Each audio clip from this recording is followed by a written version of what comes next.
Hello, everyone, and welcome to another edition of the Bash Bros podcast. I hope my mic is good because it's new. My name is Brad Nelson, and today I'm joined by my brother from another mother, Corey BMTG. What is up, bro? Hey, Brad. I am doing great. Very nice radio announcer voice you got there. I think you'd have a career in radio. Well, thank you. You're welcome. I'm doing great, though. Ready to talk some fun announcements, BS with the boys, and have a good episode. Well, when you say boys as a plural, that means we've got a special guest, and that is none other than Brian Brown Doohan. What is up, Brian?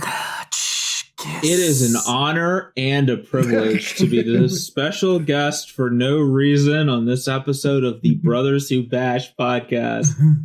I mean, it's better than being on the Brothers Who Ass podcast, right?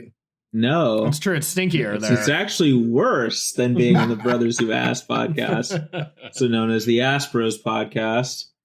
Speaking of which, unveiling. Yes, speaking of which, unveiling, that is an exciting thing that we're going to talk about right now. We're unboxing some ass. We're spreading the news, as it were. That's right. We are going to be branching out and adding some, I would say, less magic, more casual, more our lives, more other content things, episodes in a few weeks. Now, Brian's out of town for 2 weeks, and Corey isn't able to do a podcast next week. So I still have to find someone to be on next week's episode with me. But in a few weeks, we're going to be unveiling our kind of mini episodes called the Ass Bros podcast. Yeah. And so look out for that. You're going to find it at the same home. It's going to be under the same umbrella, wherever Podbean, iTunes, Spotify, or Stitcher that you listen to the Bash Bros podcast. There'll also be an option for a smaller, more condensed episode about just literally shooting the shit. Yeah. Variety of non-magic topics. But yeah, finally actually, putting our money where our I don't know about that analogy. We're going to be putting our money somewhere and actually making the Ass Bros podcast, of which I am incredibly excited about actually doing that. So I've been wanting to do it for a long time now. So let's give them a little sample of some ass. All right. Let's give them a cheek. Let's cut off a piece of cheek here, because our main topic today is just going to be going through the 2021 what is it called, showcase episode. I watched it, I read it, a lot of stuff about what's going to be happening in 2022, and since this is kind of a lull period, I mean, for fuck's sake, I still have to play a goddamn standard format, like old standard still. like Magic's kind of like, modern's cool, historic new stuff's coming out, but we don't get to play with it yet. Y'all will get to experience that today when this comes out. But yeah, we're just going to talk about what the future holds and the excitement we have for it. But Brian and I actually, Brian just got into it because you've got your own project going on. I gotta interrupt before you get to this. I love the fact that we're on like Neon Future Kamigawa, Lord of the Rings Magic, and you're like still playing fucking Edgewall Innkeepers. Yeah, there's Fortnite crossovers and stuff, but we're just still playing Edgewall Innkeeper Block Constructed. We're talking about 2022, like ridiculous shit, 2023 stuff even that's coming out in Magic, and Brad's like, still playing 2019 Magic here or whatever. It is actually crazy how much I've mastered adventures. I believe that. Yeah. It's crazy. It's like, before I'd be like, how like, your sequence with Love Star Beast and Edgewall Innkeeper would be like, make a 1/1, cast Heart's Desire, which I know the names of them all because I've been playing them forever. It only took you 3 years. Yeah. Cast Edgewall Innkeeper, cast Love Star Beast, right? That was the sequence. Well, now there's like, more often than not, it's make a 1/1, don't play Edgewall Innkeeper, wait till turn 4 and play it. Yeah. And like, these are plays I never made, a year ago. And like, I passed the turn so much more with Edgewall Innkeepers, and it's just crazy how I've just like completely mastered these cards. There's no way that I have cast any other card in Standard more than any of the Adventure 3, the big Adventure 3. Oh, yeah. Which one have you cast the most? Got to be Bone Crusher, right? Bone Crusher? Or yeah, probably Bone Crusher or Heart's Desire, right? Like, or if you're really lucky, you've cast Edgewell Innkeeper the most. But I mean, that's just fortunate. And they're all on top of your deck. yeah, I mean, it's crazy. Just thinking about, like, I couldn't even give you how many thousand times I've seen these things happen. But Yeah. well, let's not get into that. Let's actually stop for a sec, because yesterday Arena had 2 days ago, for people listening now, Arena had an update because they had to get all of these Arena only cards ready, and it was supposed to last from like 9 a.m. to 2. So I had plans with my testing team to play some, and that didn't happen because I couldn't even use Arena all day. So because I scheduled my time around doing this, I said fuck it, and I tried Storybook Brawl for the first time. And I have now played it, like, I'd say I played like 10 of the matches or whatever. I've trophied 3, which is kind of cool. Is that just like 5-0ing a league, or like what's the equivalent? I'm yet to try it. It's 8 players. So this is an auto battler, and for those of you who are not familiar, how an auto battler works is you have your base character that gives your team a minuscule ability. At the beginning of the round, you'll get the option of picking your champion. And it'll have some ability, like the front row get bonuses, or these kind of creatures get bonuses. You get a selection of choices. You don't get to go into it having picked your champion. Yes, okay. you have a selection of choices. It pops up a selection for you every game, so you're not always playing the same champion. Like, it's not like some other game. Like, it's not like a game like League of Legends where it's like, these are the 2 champions that I always play. It's like you have to be versatile, because it will randomly generate champions that you are able to select one of those to play. And it generates 4, but I mean, I'm assuming for Brad and definitely for me, I haven't unlocked very many champions yet, so I've only unlocked 1 so far. It will always be 2 that you don't have to unlock, that you get to just play, and then it'll be 2 more that require unlocking, or that it'll basically, there will always be 2 that you get to play for free, and then the other 2, maybe you've unlocked them or not, as to whether you have those options. But yeah, and so then how it works then is you have a buy round where the game starts, you get 2 gold, and your character's at level 2, and all of the things you can pick from are level 2. And you pick a minion, and it has abilities. And then it has like a creature type, a sub-creature type sometimes, and an ability and a power and a toughness. And then you battle your opponent, but why it's an auto battler is it's random who goes first, and your creatures do attack left to right, front row to back row, I believe. Yep. But they attack randomly. Yeah, okay. Randomly they'll attack. Yeah, so there's like some order to it. Like there's an order to how your characters will attack, and there's 7 slots. So you can buy creatures and place them up into 7 slots worth, and then you have 4 like backup slots basically, where you have like creatures that aren't part of your main squad or sitting back there, and like maybe there's a lot of synergy between all these different creatures.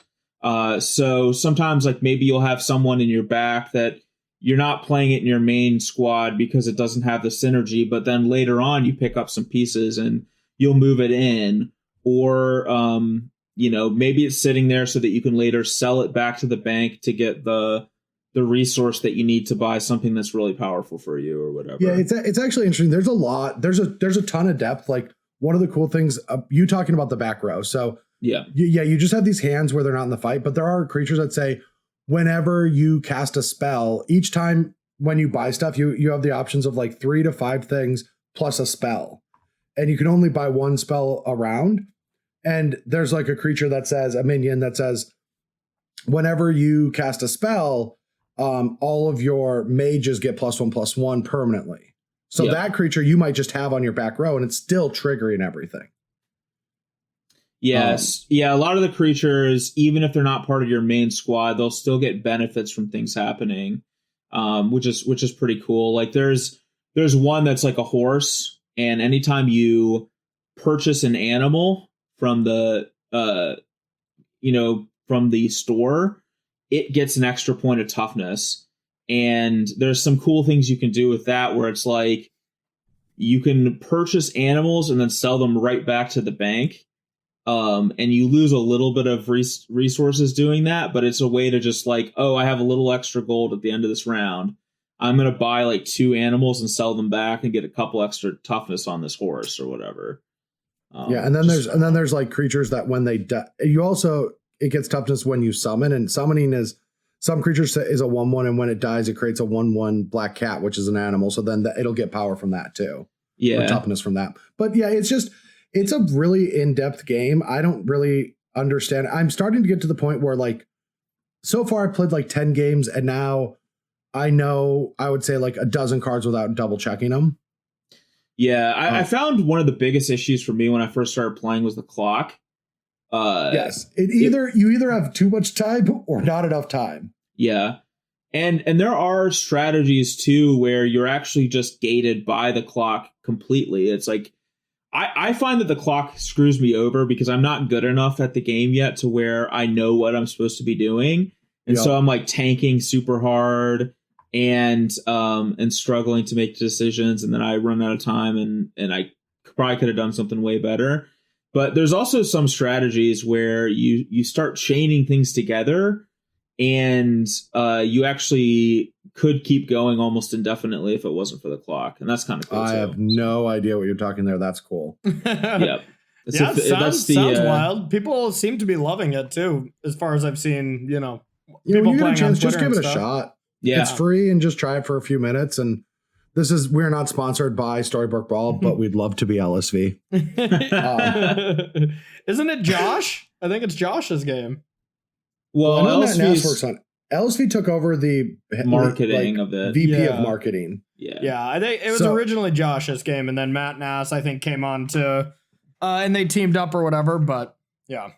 Yeah, there's like 7 or 8 people who were part of the design for that game. I don't know how it all went down. That's just what I saw. But yeah, it is a fun game, and there's like a huge depth of strategy to it, and there's a lot of luck too, for sure, and a lot of really cool things that you can do. And I like have gotten better than when I started, but I'm still like a long way to go. And I don't even know like how to improve. Like I feel like I think it's just having the experiences. Like one of my opponents today, I played right before we started this, and one of my opponents today was doing things that I was trying to read their cards fast enough. I had no idea how they were doing what they were doing.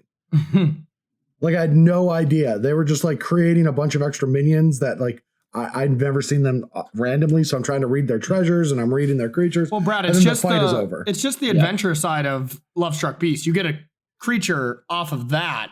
That's how they're getting so many of these minions, It's just sometimes it feels like a slot machine. Like it literally, so many things are happening on the board and jinging, and creatures are getting power and toughnesses boosts, and it's just like, what is happening? Yeah, and just at the end, it'll just tell you like you won or you lost now. I have no idea how you take damage too. Like sometimes they have like 1,000 power on me, and I'm like, what? I can't win. And then I take like 13. I'm like, why didn't I die? Fun. you take damage. It's not based on power and toughness. It's you take, so the way the game works is each player, there's 8 players, each player starts with 40 health, and every round you get paired randomly against one of the other 8 players in the thing. You battle them with the creatures that you have in play, and then it goes back to the in-between phase after that. And then the in-between phase, you keep whatever creatures you have. Like you don't lose them between battling. Okay. Even if they die in the battle, they're still part of your squad, and then you buy things from the store, and you're improving your squad as the game is progressing, and then you go into the next battle against the next player. And there's strategy, which I'm not good enough to do this at this point, but it's like you can see who your next opponent is, and you can see like who their champion is. And you, oh really? And you I didn't know that. Yeah, you can. It's on the left side of the screen, and so it's like you might be like, oh, my next opponent is playing a champion. There's one champion where it gives extra health to the units in the front row, and it's like, okay, that's who I'm playing against next. So I need to order my lineup in such a way that makes sense. Like if I have I have somebody who can't deal enough damage to kill a creature that has extra 2 health, maybe I shouldn't be playing them this round or something. So there's strategy there. But yeah, it's the way it works is you start with 40 health, and at the end of a round, whoever defeats all the opposing creatures, they deal then damage to the opposing player. And the amount of damage that's dealt is each unit on the board deals 1 damage, and then your hero deals damage equal to like what level they currently are. So that's why they're taking like 13 damage and not, that makes sense. 900,000 damage. The last game that I've played that's like this, and this is really going to show off my age, just is Final Fantasy Tactics from back in the day. That's the only thing that I have played that sounds somewhat similar. I know it's not the same, but no. I truly do believe, though, Corey, you'll like this game. Yeah, no, and honestly, I've been looking to, dip into another one of these games. Storybook Ball, Legend of Runeterra. I've enjoyed the looks of both of them. It's just coming up with some extra time, but yeah, definitely gonna give it a shot. Yeah, the only downside to it so far, and that's just because it's new, is that I can't play it on my iPad. Yeah, okay. I really want to play it on my iPad. You can only get it through Steam, and you have to play it on a desktop. And so I'd love to play it on my iPad. It's very much an iPad game too. Like, you get a Surface Pro. Oh, they designed it for that. They just probably aren't there yet. Yeah, right. Like these games are simplistic enough that you could play them on your. I mean, and I think some of the other ones, like Hearthstone, I think you can play on your phone, the Auto Battler and stuff. Yeah. Like they're very simplistic games in terms of like the function of the game, but the strategy is in depth. And actually, the reason I even started playing this game is I'm started teaching myself Unity, which is a programming language that's used to make a lot of games, including Storybook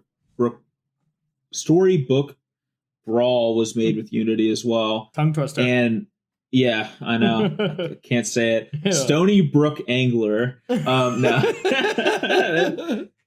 Got to throw a magic term out there so that Mengu is still around. But yeah, exactly. We got to hook him in. Yeah, it was made with Unity, and I have had this idea for a game that I've wanted to make for a long time. It actually predates the auto battler genre. That's how long I've been wanting to make this game, but it's actually kind of similar to a lot of these auto battlers. And so I want to play like a bunch of them and kind of figure out like the things I like and the things I don't like, so I can maybe incorporate some of that into the game I'm trying to make. But hell yeah, that'd be sweet. I'd play. Sweet, because I will be forcing you to play. Okay, then I'm out. Yeah, I thought so. Yeah. Yeah, it sounds sweet.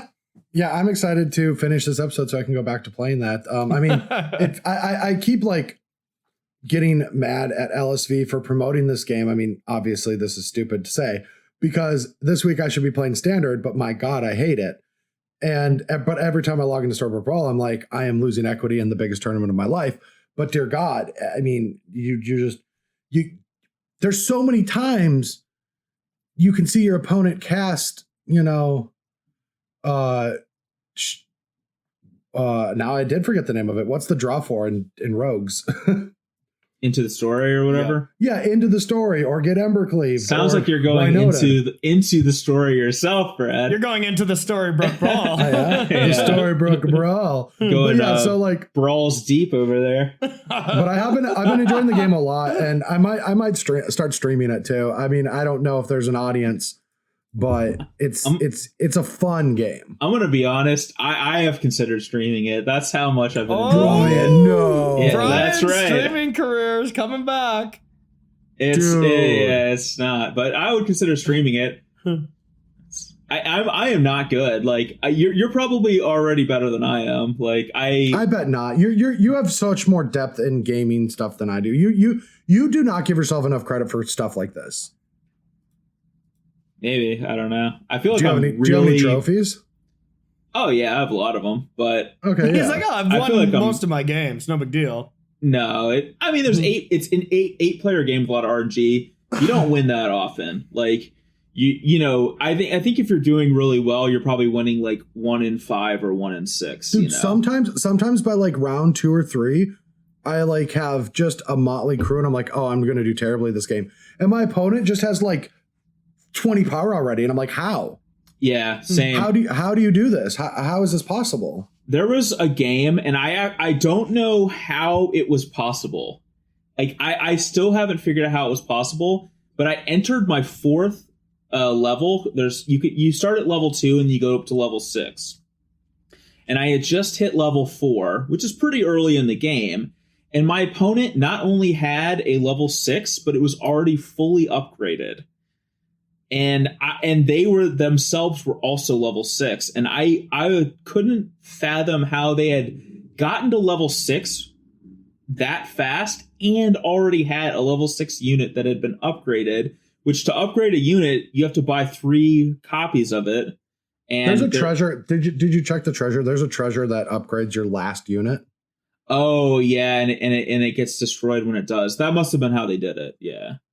But they had like an upgraded, I can't even remember. It was like one of the best. I think it was that tree that like gives everything plus attack based on. Oh yeah. Based on its toughness, like that card's so good. Okay, and, we need to get off the story. I understand, but now we're getting to the nitty gritty. Corey doesn't know what the fuck we're saying. Neither does most of our audience. Yeah, I'm listening. This is getting very hairy. We're trying to get into the Aspros podcast content. We're trying to feel it out, y'all. This is not a good one to start with. People are like, oh, I don't want it. No, that's not what Aspros is going to be. Like we're going to talk about things that are more universal. Yeah, I know. Yeah. Like Legends of Runeterra gameplay. Right. Yeah. I think Artifact, actually, you know. Yeah. There's some really good Artifact tournaments coming out that we got to check out. Okay, but let's actually get to our main topic today. Let's do it. And we're not gonna get into too much nitty gritty today. We're just gonna have a fun, casual, small conversation about it. We're gonna talk about the What Happened in Magic Showcase 2021. And now there is an article that we're going to be reviewing together. So if you want to go to Wizards, you can find the article is called What Happened in Magic Showcase 2021 by Adam Stavorsky. And we're just going to go down the line and talk about what they announced.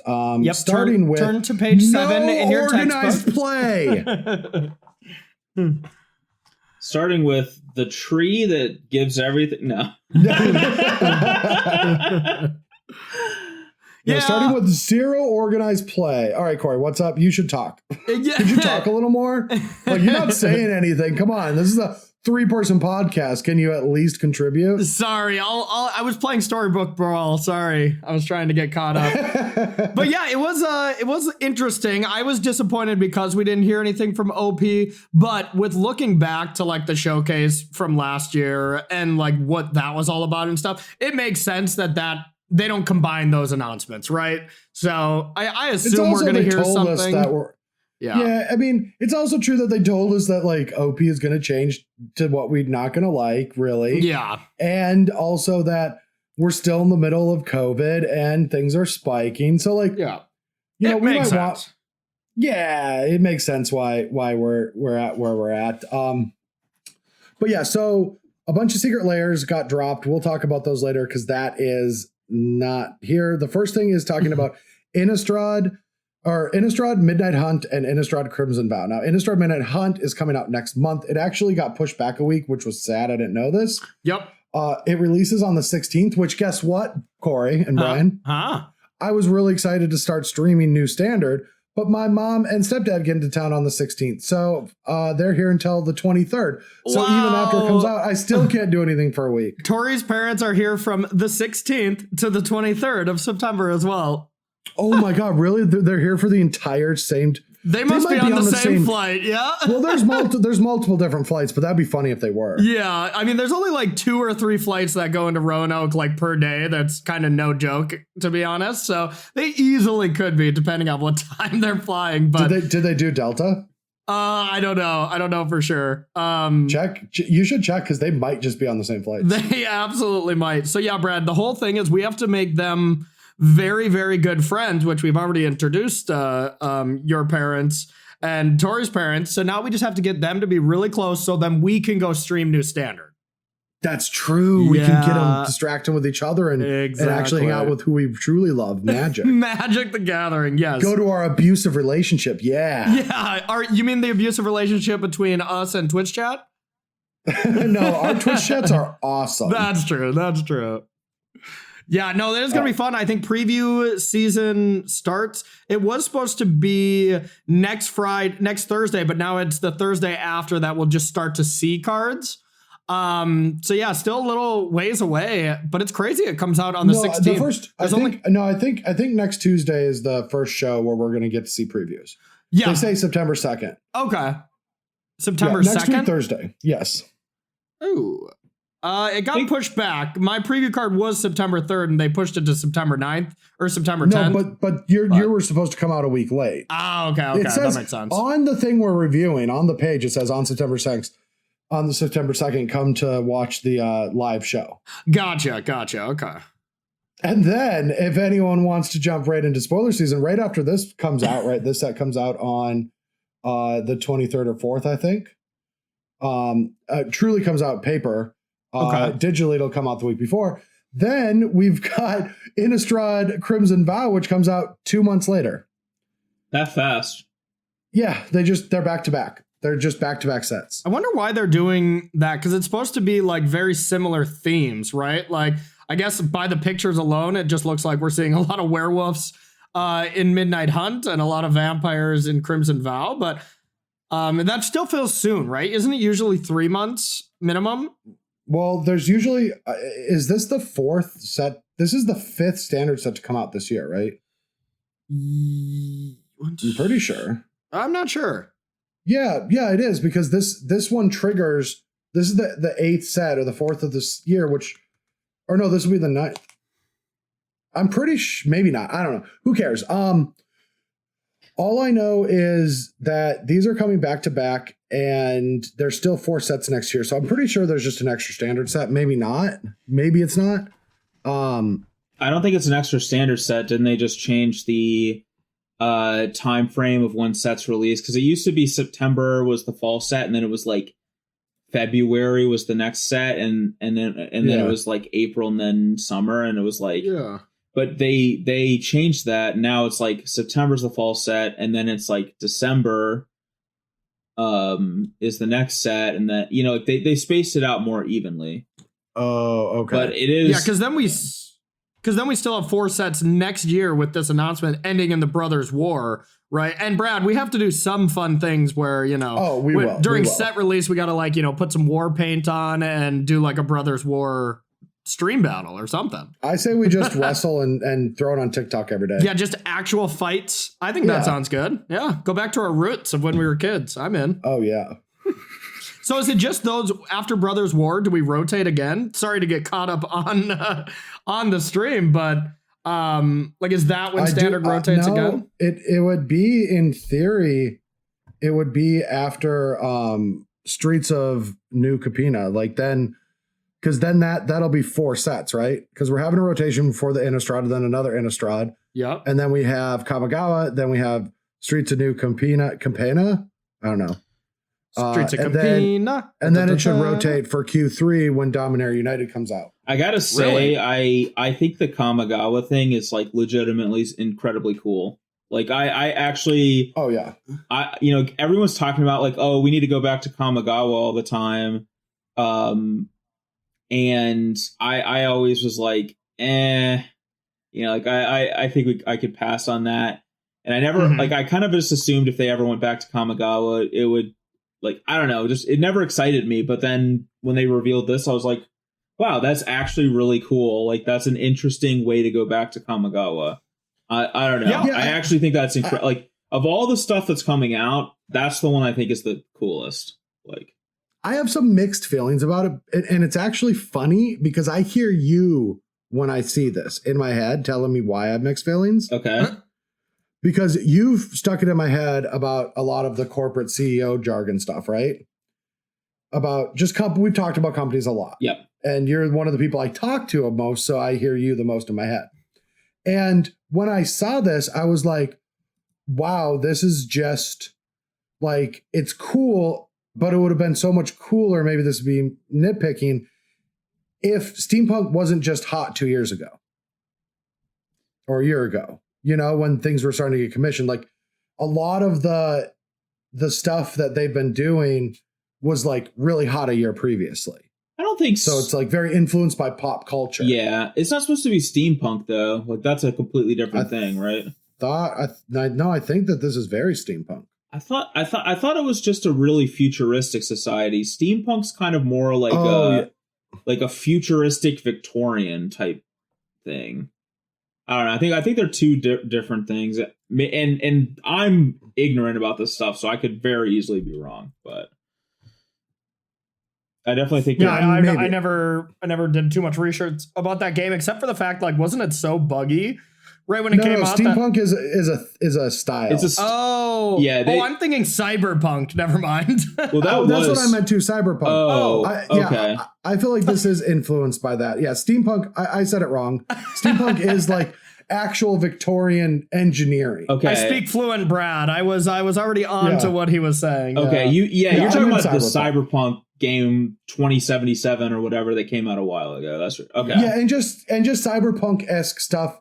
Like we just had that movie, what's like the remake of it. It had Harrison Ford where he used to hunt down robots. It was not a remake. It was a sequel, right? Or sequel, Blade Runner, right? Blade Runner, yeah. That was actually a really good movie, by the way. Well, it was a fantastic movie, but yeah, this gave me like Blade Runner vibes. Speaking of great movies, Brian, you got to see the new Ryan Reynolds movie if you haven't seen it. Free Guy. That movie was amazing. I've heard it's actually fantastic. Yeah, it was incredible. I've heard really good things about it. I mean, it looked like something that was catered to me, but at the same time, I felt like I don't know if I really cared to see it. But just with all the positive feedback, I will tell you that I thought that the plot was going to be very hollow, just to make a lot of jokes. Yes, that's what. And it has an extremely rich plot. Okay. It was actually the best movie I've seen all year. Yeah, I don't say that lightly because it was super good. I can't make that same claim because I don't remember all the movies I watched this year because COVID time is a hellscape. See, I can make that claim because I can't remember all the movies I've seen this year, so it sticks right up there, Yeah. But yeah, no, it's a fantastic movie. Definitely worth going to. You could see it in theaters. It's worth the money. Yeah, I'm not much for comedy. Like I mean, I like comedy. I enjoy laughing, but I find that movies that are trying specifically to be comedy are generally missing for me. But yeah, I love plot driven stuff. Like that's action and plot driven, those two things. Well, I mean, this is no Departed plot, right? Yeah. It's got a good plot. No, I mean, I'm not expecting The Departed, but yeah, it's just not a hollow plot. It actually has a very real good plot to it. Yeah, that's cool. That's all I need. Like, it's a gaming movie. It's got Ryan Reynolds in it. I'm already like halfway there. I just, yeah. It's. Yeah, it was great. Oh God. But yeah, so anyway, these two sets are coming out, but then there's another product because there's always product, right? It is called, now this fucking got me.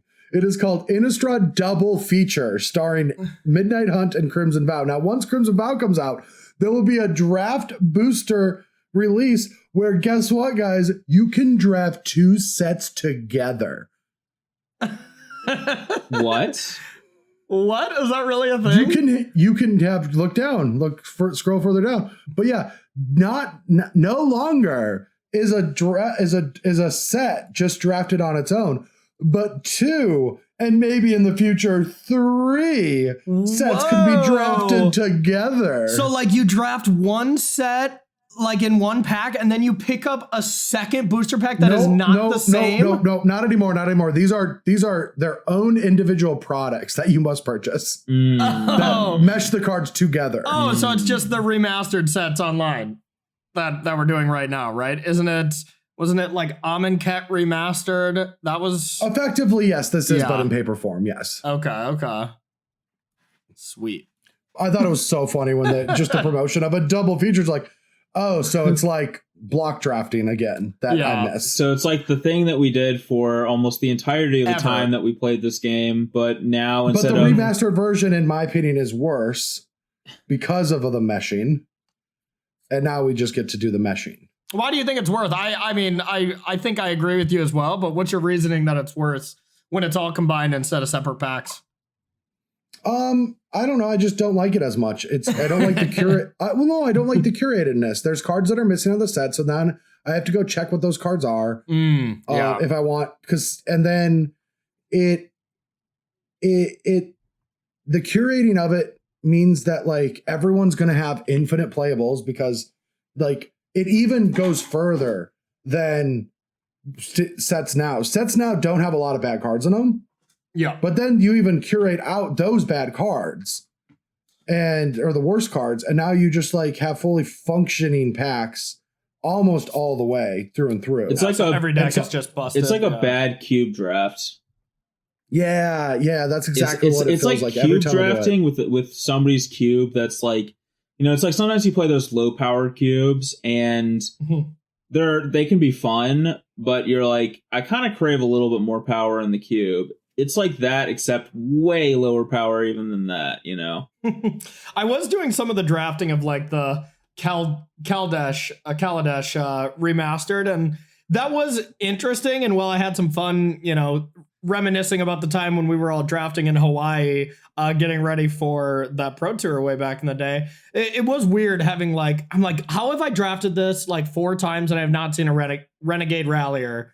Or whatever the car was, that was like a 4-3. Yeah, they took it out, right? Yeah, they just took it out. I'm like, wow, the best card, I just cannot find one, and it's an artifact. And then someone finally told me, like, on the 3rd draft, like, that's not even in here, man. Like, kind of like when they took Pack Rat out of the packs and people still were winning their pre-release with Pack Rat.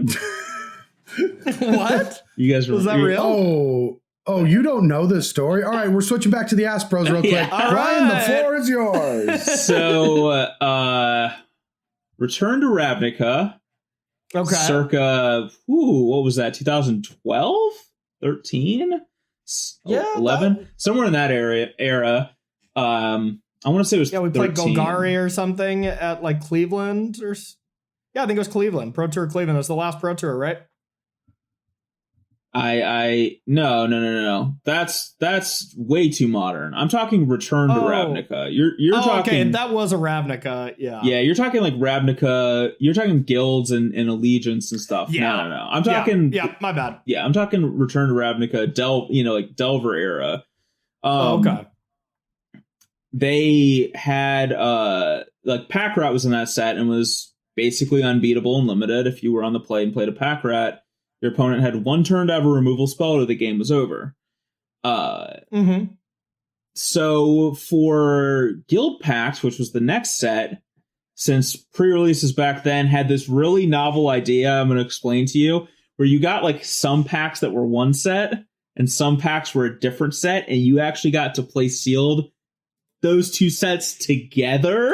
No, they mixed the packs together though, right? Like they're all in one booster. No, they were separate boosters.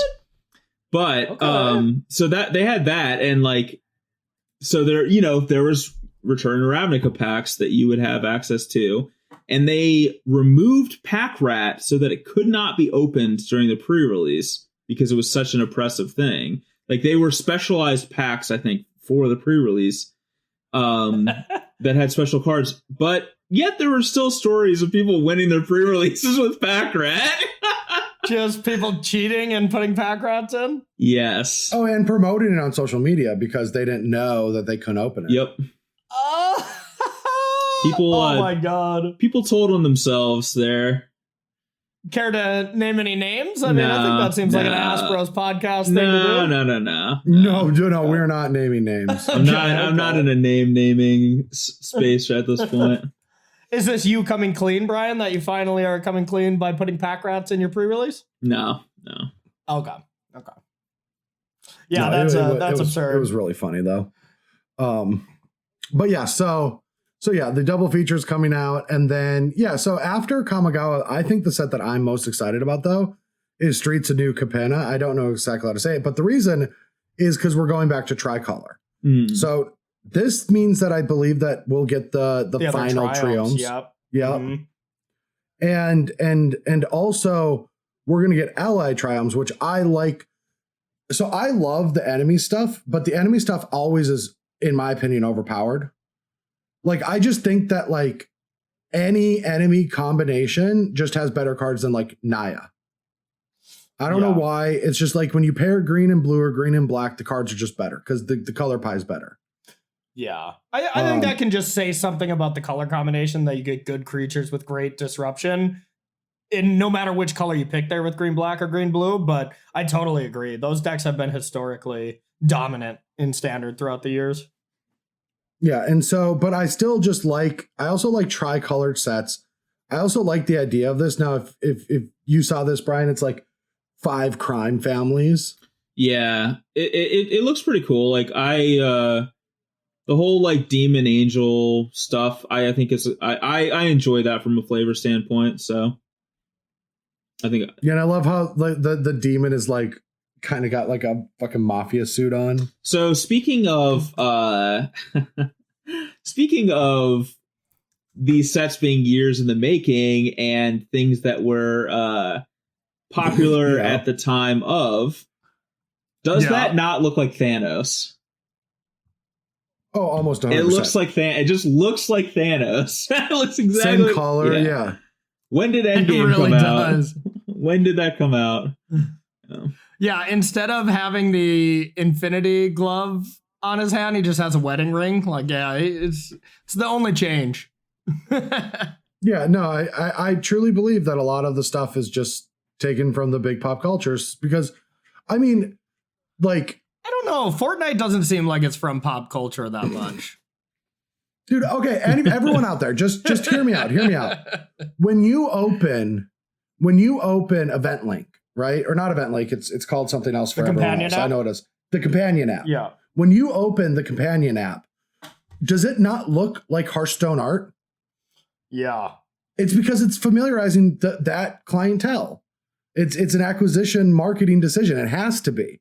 Because none of that art on it looks anything like Magic art at all. It looks straight up Hearthstone.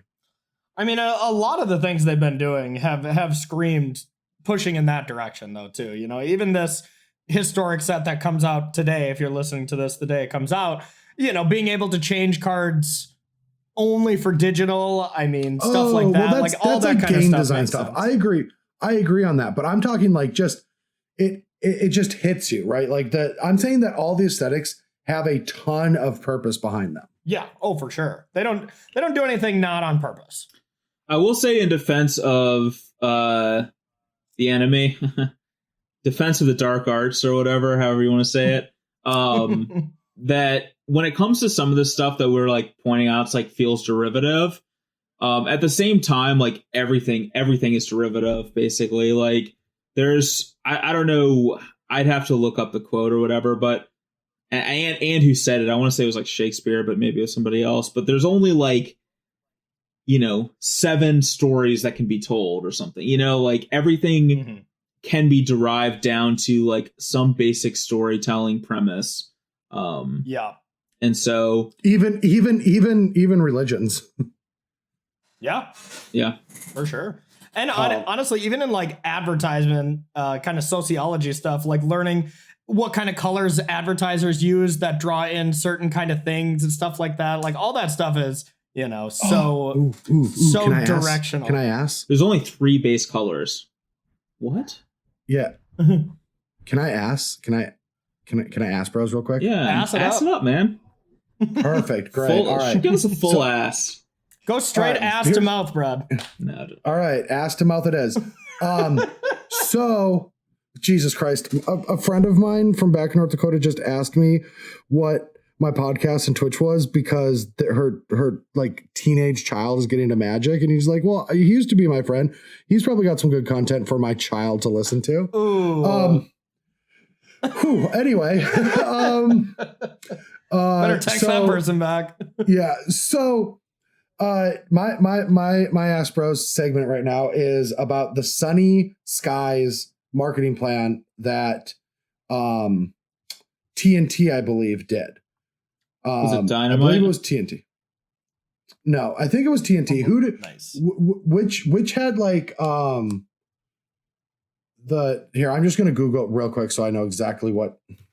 So we're talking about Astros podcast and Sunny.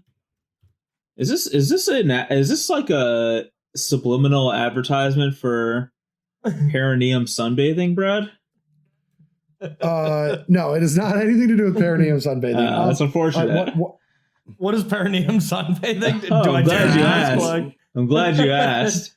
yeah, please. It do is. tell. It is where one goes outside and enjoys the art of sunbathing their taint. Oh, of course. Yeah, Yes. How do you do that? Do you like do a handstand and? Oh no, you lay on your back and you spread eagle to the sky. Oh, okay. Oh, so your normal way of tanning. Yes. Yeah. Okay, you should. That was a shorter way to explain that to me, Brian. Thanks. Man, I can't even find. So Psych was one of them, the show Psych, but I can't even find what it originally aired on. I think it was USA. But the station, yeah, the station USA network was tanking. They were losing all their viewers, everything, and they brought in this lady. I don't remember her name. I can't find exactly if it's called Sunny Skies. This is terrible because it's off the cuff. But her marketing plan was everything is sunny and beautiful. All of our commercials are going to be outside with the sun. All of our shows are going to be by the ocean, or they're going to be shot at the ocean. Every time you go from commercials back, it's like shots of the beach, people hanging out at the beach. And they called it the Sunny Skies Initiative or something. And without a doubt, all of their shows did this, and it saved the entire network. Wow. Just and if you watch the shows like Psych, or there was one about a guy that was like a thief and he helped people fight other thieves. I don't remember what it was called, Sure. but there's a bunch of. But if you go and research this, it's really crazy. And if you ever watch just the intros of all of it, every single time they come back from commercial, it's just shots of a beach, the sun, people sunbathing, people playing out in the sun. They're all on the beaches. It's all sunny out. When like there's barely any time that they're interacting in the dark unless the narrative takes them there. Mhm. They're always walking down by the beach or walking down the street with sunlight, and it just worked. And it's just marketing people at homes and whoever they just wanted to feel like they were there. Yeah, that stuff is so interesting to me because it, I mean, that kind of stuff works. And it's ironic that Psych was one of the shows trying to like experiment with psychology of all their viewers, Speaking on this same topic of psychology, I recently read a book called Thinking Fast and Slow. And it was a very interesting book. And it was about how the brain thinks. We have our conscious thought and our subconscious, and our subconscious is basically always operating, and then we, have the ability. We sometimes choose to use our basically take the time to stop and think about things instead of just going off our gut instincts. But the really interesting part of the book is how our subconscious affects even our conscious thinking without us knowing it in ways that are mind blowing. So, for example, and I don't know, some of the stuff, maybe there wasn't it's an incredible amount of rigor in the testing of it. But for example, one of the studies that they did was they had people tell them their socials or phone number. That's what it was. Not social, but it was like they had people. Yeah, everyone at home play along. Yeah, everyone play along. It's great. No, they had them tell their phone number. Just recite the full phone number digits, and then they would ask them questions with no relation to the phone number whatsoever. And people who they asked about to just say the digits of their phone number beforehand, they would ask them financial type questions or whatever. And people who had said their phone number beforehand generally gave higher estimates, money wise, for the various questions that were being asked than people who didn't. And the conclusion was basically the fact that just the process of stating a huge digit got your mind to think bigger on some of these other stuff, even though it was completely unrelated to any of the follow-up questions. And Wow. I want to try this real quick. All right, so my phone number is 540-3. I knew it. I knew it. See, that's really interesting, Brian, because I think you just did a kind of experiment on us, because right when you said book, just me and Brad completely went blank and didn't hear anything else you said. So I think that's, that's a really cool experiment you did there. Thank you. You're welcome. Yeah, there's a lot of things in there that were really interesting and kind of game theory-esque in a way too. And I don't know, it was a great read. Like, I would recommend it. Honestly, that's the one type of book I truly would actually not mind reading. I'm not a big fan of reading. I just don't have the attention span for it, for anyone who doesn't know me. But I love psychology and sociology, stuff like that. That was always the main thing. When I was in college, I would seek out any kind of class that had anything to do with those two topics. Yeah, the primary topic of the book was to demonstrate the absurd biases that our minds have, and in to help you understand how to counter them, basically. And to demonstrate that in some ways, like subconscious things just happen. Like, even if you're actively trying to counter your biases, there are things that will just subconsciously affect how you think, like, without you even knowing that's the case. And it just made me think of how insanely powerful advertising is. And the book was written in the 90s, but it seemed incredibly relevant to the world today, where misinformation is just crushing us as a society, because of the internet. We just have access to untold amount of information compared to what we've ever had before. And people are getting better and better at how to spread misinformation, even in subtle subconscious ways. I don't know. It's really interesting. Well, yeah, it's so true, because it's also just, and you wonder why people want to do that. It's because most of the time the misinformation is going to make the person more money than information. In a lot of ways, misinformation just sells more, right? Oh, for sure. Yeah, it's a better story. Mm-hmm. Gets more clicks. If I tell the truth is what did Brian do yesterday? I don't know, probably sat around the house. Or I could, tell the actual truth and say, what did Brian do? Oh, he went on a killing spree. Mm-hmm. Brian is a murderer. Or he's an anti-vaxxer. Or even the clicky things where it's there's a picture of a show that's really popular, and it'll say Netflix has canceled these shows. And it's actually not one of those shows that they show a picture of. It's like classic conditioning. It's like Pavlov's dog kind of shit that we all get kind of just trained into so many things from the media. It's pretty wild. Oh yeah, those clickbait things where it's top 40 whatever, or 40 crazy stories about this, and the picture is always some attractive woman or whatever. It's that woman isn't featured in the story at all. It is just to draw you in. I got drawn in on one that said 20 famous people and where they are, and now that just work normal 9 to 5s, and they had a pretty, I thought, famous actor, and I'm like, what the fuck? And I click on it, and they're just oh, they just quit acting to go run this $1 million company. And it's that is not a normal 9 to 5 job. Yeah, exactly. I saw the same thing. Look at the actress, where they were and where they are now. And it was you won't believe how far they've fallen off. And it's Mila Kunis and Ashton Kutcher. And it's no, she is still acting, doing things. And she's not even in the article, that's just getting the eyeballs. I mean, speaking of Pavlov, though, Corey said it. And I just want to tell you guys, Amber made me realize that D had Pavloved me. So we have these bells. You remember the bells, Brian? Yep. And we have these bells, and we put them on the back door. So when she has to go to the bathroom, she rings them. She Pavloves you for cigarettes? No. She rings the bells. So now, though, what happened is she rings the bell to go outside, and no matter what I'm doing, I just get up to go let her out.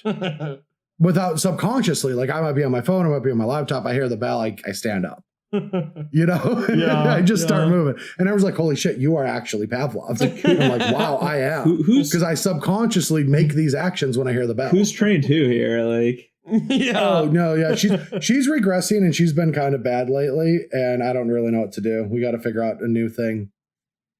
Her whole dynamic has changed. She misses my But- sweet puppy. We know it. Yeah, and those neck bites. Yeah, God. Those dogs. But yeah, so let's get back to this because there's a few more things just to touch on, and mostly it's like the crossovers. I think we'll end with the crossovers here because yeah, there's sets coming out. I'm excited about them. Yeah. But I'm at the excited same for the time, standard sets for sure.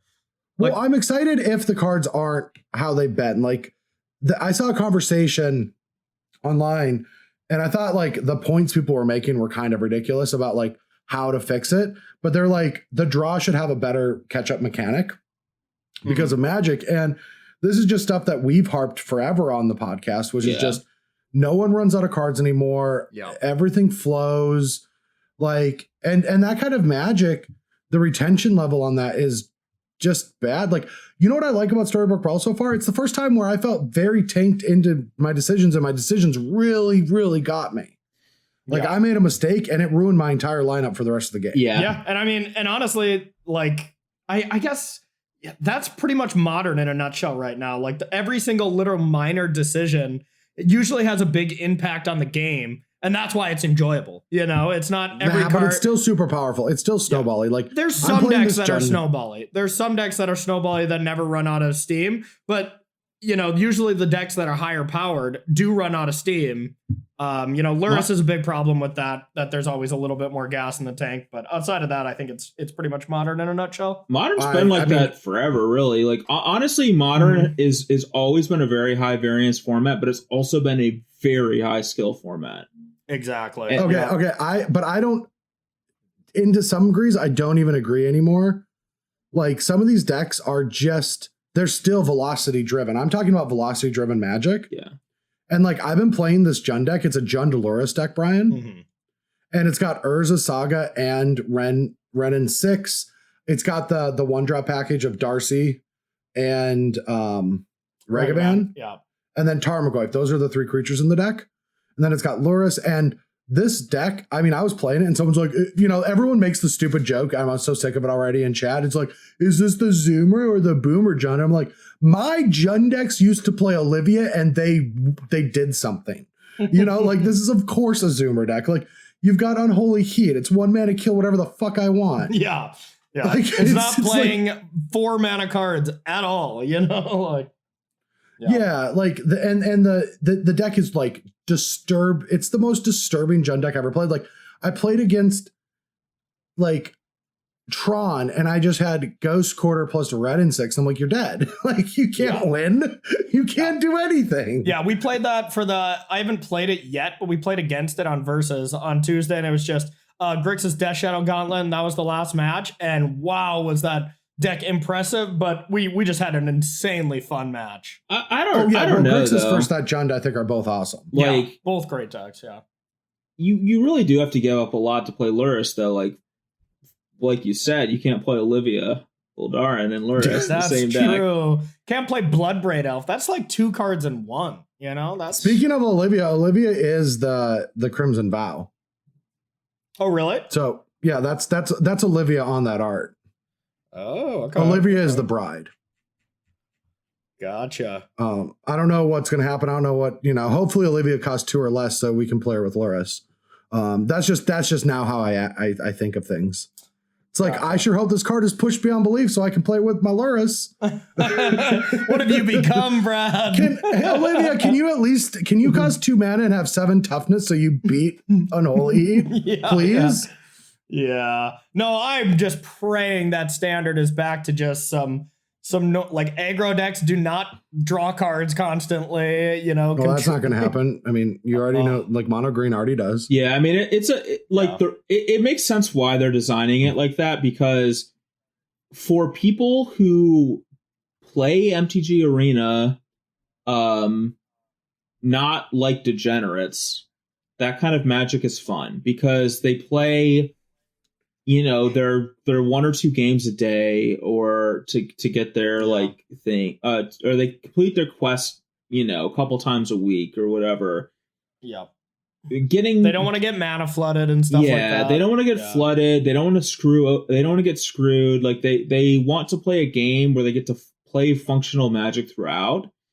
It's only like super annoying when you're jamming it on the level that like we would jam it, where it's like, I played 60 hours this week, you know, like whatever. It's like, that's where it becomes so tedious to have games drag on forever, to never be able to build your deck or win just because your opponent's going to flood out.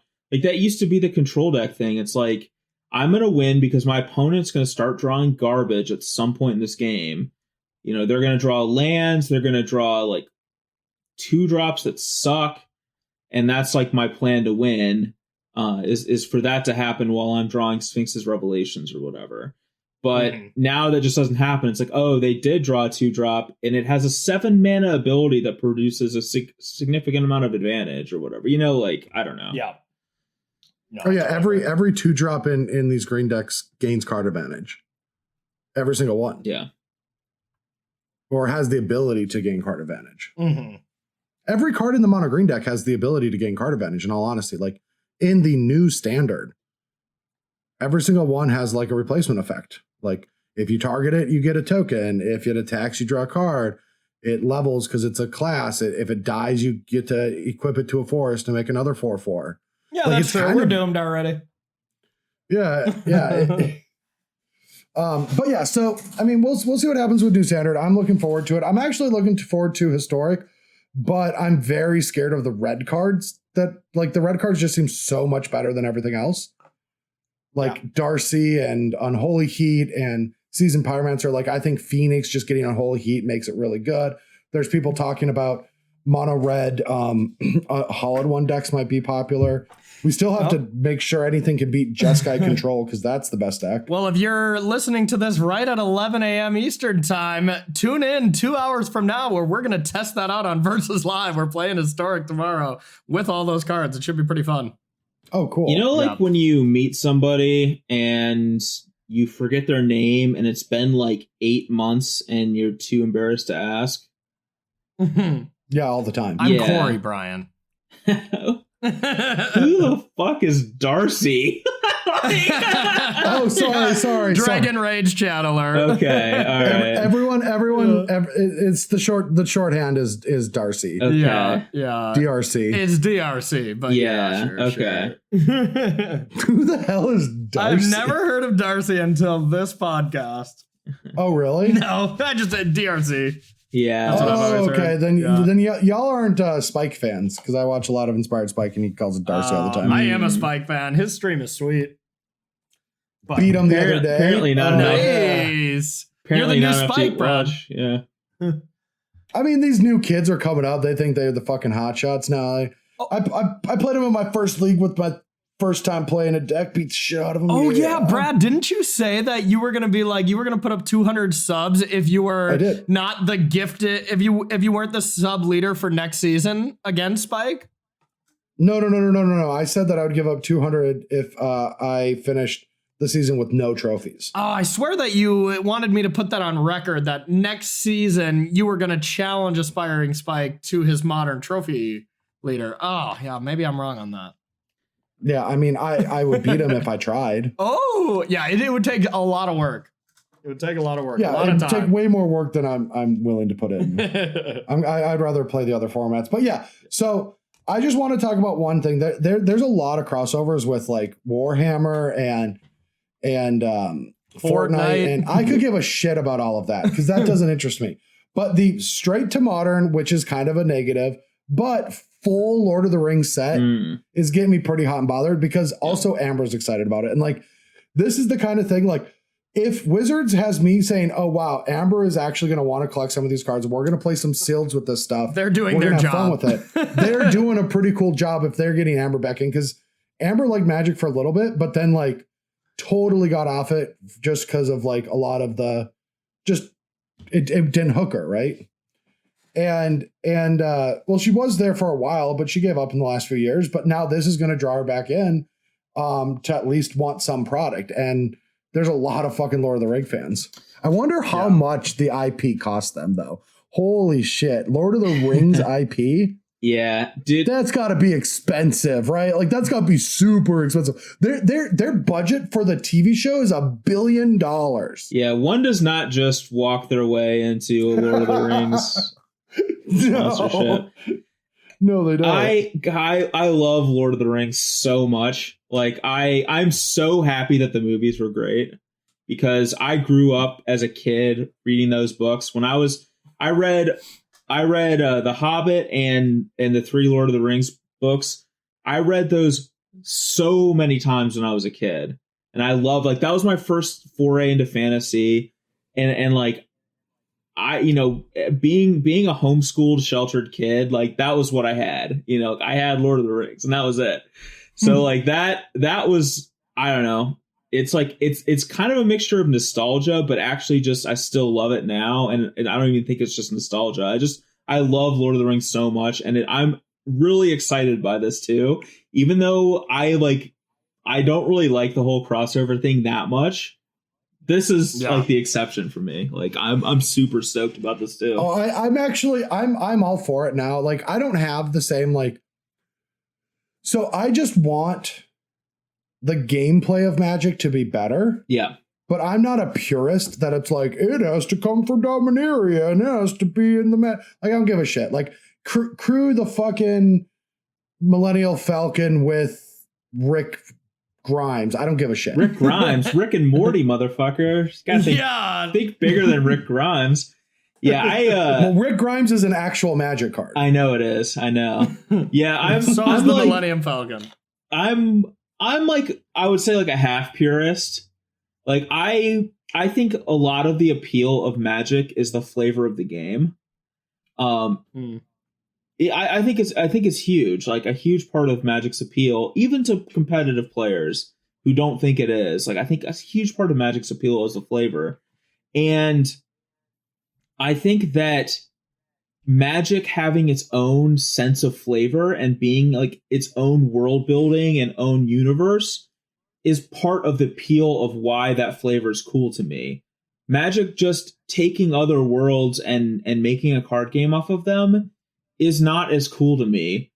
It's definitely not as cool in that sense. Yeah, it, like, to me it's just it like, I don't care about like any of the stuff that people are super purity aspect driven about. Like I hate, people are like, oh, I hate these full arts, or I hate like the Amonkhet special, whatever they were called. Like, I hate all the weird arts and like weird stuff. It's like, I am not a purist about any of that. I think that stuff's cool as shit. Like, I love all that wacky art, alternate art, full text. Give me that. I'm just shit. going to tell you. I'm just going to say it. I sympathize because I deal with it sometimes with Melee. All of the alternate arts of things suck somewhat from the business. The people that are in the business of Magic that aren't just about selling cards. Oh yeah, I imagine that's awful. But. Oh, it's awful. There's like 18 different variations, and we have API with Scryfall,